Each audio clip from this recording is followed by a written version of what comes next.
नमस्कार दोस्तों, पीसी भाई जी यूट्यूब चैनल में आपका दिल से स्वागत है। सही कहा है किसी ने, चिंता और चिता में सिर्फ एक बिंदु का फर्क होता है। इस दुनिया में कुछ लोग बेवजह चिंता करते हैं, बिना किसी कारण ही अपने आप को और मन को परेशान करते रहते हैं। चिंता हमें बीमार करते हैं। आज की इस कहानी में हम सीखेंगे कि क्यों हमें बेवजह चिंता नहीं करनी चाहिए। एक गांव में एक किसान था जिसे एक बहुत ही बुरी आदत लग चुकी थी, और वह आदत थी बेवजह चिंता करने की। वह हर समय किसी न किसी चीज की चिंता करता ही रहता। वो हर समय सोचता रहता कि कहीं मेरे साथ कुछ गलत ना हो जाए, जबकि उसकी जिंदगी में अभी तक सब कुछ ठीक ही चल रहा था। उसके पास एक बड़ा सा खेत था जिसमें अच्छी खासी फसल हो जाती थी। खेती करने के लिए 2 बैलगाड़ियां थीं, एक अच्छा घर था, एक पत्नी और 2 प्यारे बच्चे थे। लेकिन फिर भी वो किसी न किसी अनहोनी के बारे में सोचकर बेवजह चिंता करता रहता। कभी सोचता कि अगर मेरी फसल में कीड़े लग गई तो क्या होगा, अगर आवारा पशुओं ने फसल को बर्बाद कर दिया तो क्या होगा, अगर सूखा पड़ गया या अत्यधिक बारिश हो गई तो मेरी फसल खराब हो जाएगी। ऐसे ही वो भविष्य की अन्य बातों के बारे में सोचकर बेवजह चिंता में डूब रहा था।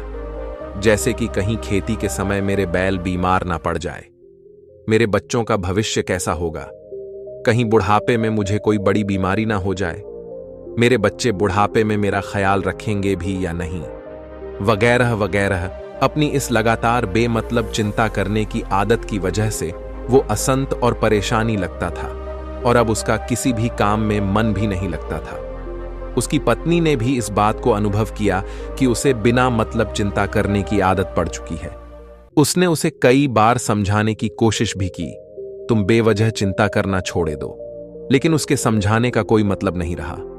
उसे पता चला कि नगर में एक महात्मा आए हैं जिनके पास सारी समस्याओं का हल है। फिर एक दिन वह उसे लेकर एक बौद्ध भिक्षु के आश्रम में पहुंची। बौद्ध भिक्षु बहुत ही बुद्धिमान और ध्यानी व्यक्ति थे, और उसकी पत्नी अपनी सारी समस्या बौद्ध भिक्षुओं के समक्ष रखती हैं। किसान ने कहा, महात्मा, मैं हर समय किसी न किसी बात की चिंता करता रहता हूं। मैं ज्यादातर उन बुरी चीजों के बारे में सोचकर चिंतित होता रहता हूं जो अभी तक मेरे साथ हुई भी नहीं। किसान की समस्या को पूरे ध्यान से सुनने के बाद बौद्ध भिक्षु ने कहा, ठीक है, तुम दोनों कल सुबह आना और फिर मैं तुम्हें तुम्हारी समस्या का समाधान बता दूंगा। अगली सुबह जब किसान और उसकी पत्नी वध भिक्षु के आश्रम में पहुंचते हैं तो देखते हैं कि बौद्ध भिक्षु बहुत ही चिंतित अवस्था में जमीन पर पलटी मारकर बैठे हुए हैं, और उनके सामने एक दूध से भरा ग्लास रखा हुआ है। बौद्ध भिक्षु बार बार उस दूध के ग्लास की तरफ देख रहे हैं, और फिर कभी अपना हाथ अपने सिर पर रखते तो कभी जमीन पर वह बहुत ही चिंतित और बेचैन दिखाई पड़ रहे थे। यह देखकर किसान ने पूछा, महात्मा, आप इतने परेशान क्यों लग रहे हैं? आपके समक्ष दूध रखा है, आप इसे पी क्यों नहीं लेते? महात्मा बोले, मुझे चिंता हो रही है कि कहीं इस दूध को बिल्ली न पी जाए, या फिर मैं कहीं जाऊं और तो क्या पता, या दूध कहीं गिर जाए। मैं दूध को पीना तो चाहता हूं, लेकिन मेरा भी मन नहीं है। मैं तो यही सोच रहा हूं कि अगर यह दूध खराब हो गया या कोई गंदी चीज इस पर बच गया तो फिर क्या होगा। इतना सुनकर किसान जोर जोर से हंसने लगा। किसान ने हंसते हुए कहा, इसमें इतनी चिंता करने वाली कौन सी बात है? यह दूध ही तो है। अगर इसे बिल्ली ने गिरा दिया या यह खराब हो गया या फिर किसी ने इसे पी लिया तो क्या हो गया? यह आपको दोबारा मिल जाएगा, और वैसे भी आपका चिंता करना व्यर्थ है, क्योंकि ना तो अभी इसे बिल्ली ने गिराया है, ना ही खराब हुआ है, और ना ही अभी इसे किसी ने पिया है, और हो सकता है कि भविष्य में ऐसा हो भी ना। किसान के मुंह से यह बातें सुनकर बौद्ध भिक्षु मुस्कुराए और बोले, मैं भी तो तुम्हें यही समझाने का प्रयास कर रहा हूं कि भविष्य की उन घटनाओं की चिंता करना व्यर्थ है जो अभी हमारे साथ हुई ही नहीं, और बहुत बड़ी संभावना है कि वह कभी होगी भी नहीं, और अगर होगी तो जिस चीज को तुम एक बार हासिल कर सकते हो उसे तुम दोबारा भी हासिल कर सकते हो, और अगर नहीं कर पाए तो कोई बात नहीं, क्योंकि समस्याओं के आने के साथ ही उन समस्याओं का सामना करने की हिम्मत भी अपने आप ही आ जाती है।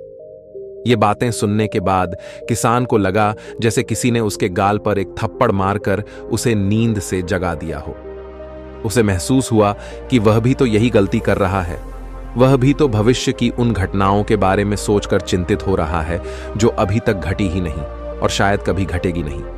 किशन और फिर बौद्ध भिक्षु के चरणों में गिर पड़ा और कहने लगा, इतनी आसान, मुझे मेरी गलती का एहसास करवाने के लिए आपका बहुत बहुत धन्यवाद, और मैं आज से पूरा प्रयास करूंगा। मैं बेवजह चिंता करना बंद कर दूंगा।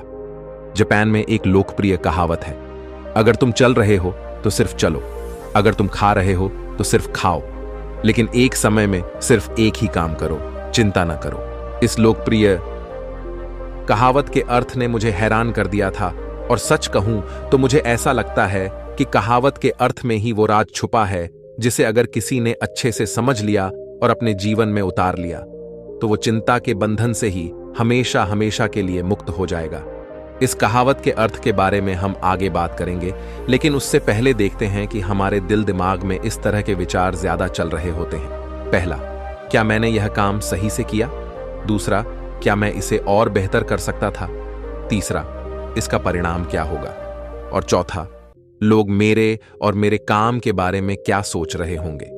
ये ऐसे कुछ विचार हैं जो हमारे दिमाग के सिस्टम में ज्यादातर समय चलते रहते हैं, लेकिन हमें पता नहीं चलता क्योंकि हमने इन विचारों के साथ जीना सीख लिया है और हमारा दिमाग काम भी ऐसे ही करता है कि अगर हमने इसे किसी काम को कई बार करवा लिया तो फिर ये उसे अपनी आदत बना लेता है और फिर हमारे चाहे बिना भी उस काम को करने का प्रयास करता है। शुरुआत में तो हम किसी भी काम को अपनी इच्छा से पूरे होशो हवास में करते हैं, लेकिन बाद में वो हमारी आदत बन जाता है और फिर हम बस बेहोशी की हालत में बिना सोचे समझे उस काम को करते चले जाते हैं। जब एक बच्चा छोटा होता है तब उसे पता नहीं होता कि चिंता क्या है, लेकिन जैसे ही वह मुद्दा होता है मां बाप कहना शुरू कर देते हैं, बेटे आपको होमवर्क करना है, आपको उसकी चिंता नहीं हो रही, आपके एग्जाम आने वाले हैं, आपको उसकी चिंता करनी चाहिए। और ऐसे ही न जाने कितनी सारी चीजों के लिए बच्चों के आसपास के लोग उसे चिंता करने के लिए कहते हैं और वह छोटा बच्चा इस बात को मान लेता है। यह अच्छा, किसी भी काम को करने के लिए हमें उसकी चिंता करनी पड़ जाती है और फिर वह भी किसी काम की घटना के बारे में बार बार सोचने लगता है। शुरुआत में तो वह यह काम जानबूझकर करता है, लेकिन धीरे धीरे उसका मन इसे अपनी आदत बना लेता है और फिर ना चाहते हुए भी उसका मन एक ही विचार के बारे में बार बार सोचता रहता है और फिर वह अपनी पूरी जिंदगी चिंता के इस जाल में फंस कर रह जाता है। लेकिन अब प्रश्न यह उठता है कि इसका समाधान क्या है? तो इसका समाधान है ऊपर बताई गई जिन कहावत का अर्थ यानी जागरूकता। हमें अपने विचारों के प्रति जागरूक होना पड़ेगा। हमें थोड़ी देर रुककर इस बात पर ध्यान देना होगा कि कहीं हम ना चाहते हुए भी एक ही घटना के बारे में तो बार बार नहीं सोच रहे हैं। हमें पूरी जागरूकता के साथ यह देखने का प्रयास करना होगा कि पूरे दिन हमारे अंदर इस तरह के विचार उठते रहते हैं। अब आप पूछ सकते हैं, केवल जागरूकता क्या करेगी? मैं कहता हूं यह काफी है। यह मन को शांत करने के लिए पर्याप्त है, मन को अपने स्वभाव का एहसास कराने के लिए पर्याप्त है और जीवन में जागरूकता लाने का सबसे आसान तरीका है ध्यान करना।